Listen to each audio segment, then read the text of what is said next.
All right, so today we are jumping into a really sharp take on Sri Lanka's new policy, the one that makes you pay for plastic bags. Is it a real environmental move, or, is there something else going on? Let's break it all down. So let's just get right to it with the big question that our source material puts front and center. Can putting a price tag on a plastic bag actually save the planet? I mean, it's a huge question, and it's really at the core of this whole thing. So, here's the new rule in a nutshell. That free plastic bag you used to get at the checkout in Sri Lanka, it's gone.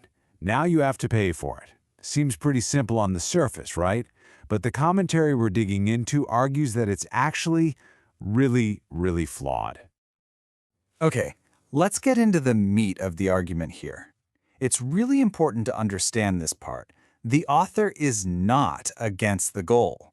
Reducing plastic is good. Everyone agrees on that. They just have some serious doubts about this method. And just to be crystal clear on this, the author is totally on board with helping the environment. I mean, who isn't?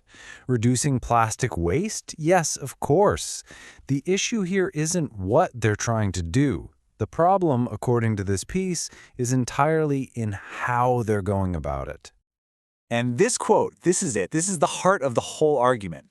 It's basically throwing down a challenge to the logic of the entire policy. Think about it. If you need a bag to carry your groceries home, is a tiny fee of a few rupees really going to stop you from buying one? The author here is saying, no way. So, the author lays out a few key problems right from the start. First, they say a tiny fee just isn't going to change anyone's behavior for something they feel they need. It just makes people pay for something that used to be free. And then there's this little detail, which is actually a huge deal.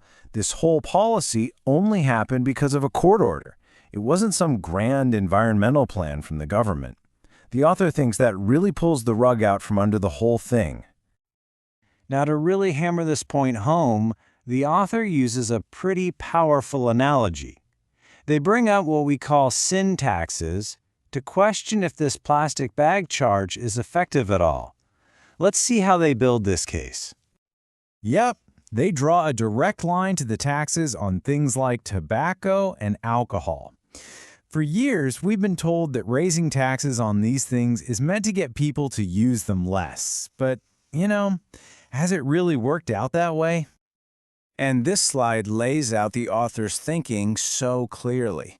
On one side, you've got taxes on tobacco and alcohol, right?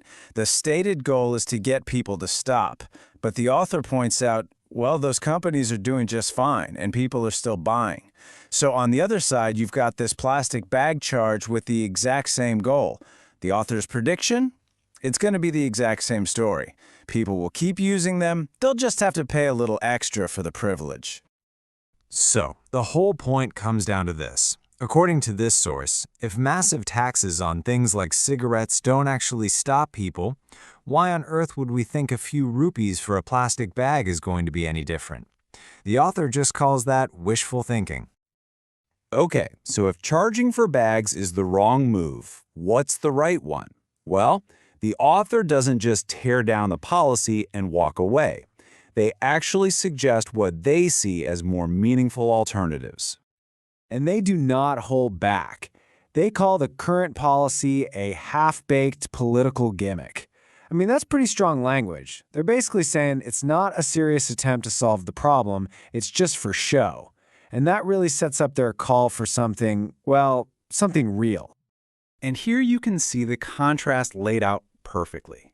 Instead of just a single fee, which they call a publicity stunt, the author pushes for a much bigger, more thought-out approach. We're talking about things like actively promoting reusable bags, like jute bags, actually investing in better recycling systems, and doing the hard work of educating the public about why this stuff matters. This last quote just ties it all together, doesn't it? The author is pushing for a real systemic change, not just a simple charge that, in their view, just makes the customer pay and doesn't solve the actual problem. So if you take one thing away from this, it should be this. The commentary we've just walked through frames Sri Lanka's plastic bag policy not as a win for the environment, but as a basically useless tax that completely misses the bigger picture. And all of that leaves us with this final question, which really gets to the heart of the author's critique. Is this policy a real step toward a greener world, or is it just greenwashing? You know, a publicity stunt that's just dressed up to look like reform. Definitely something to think about.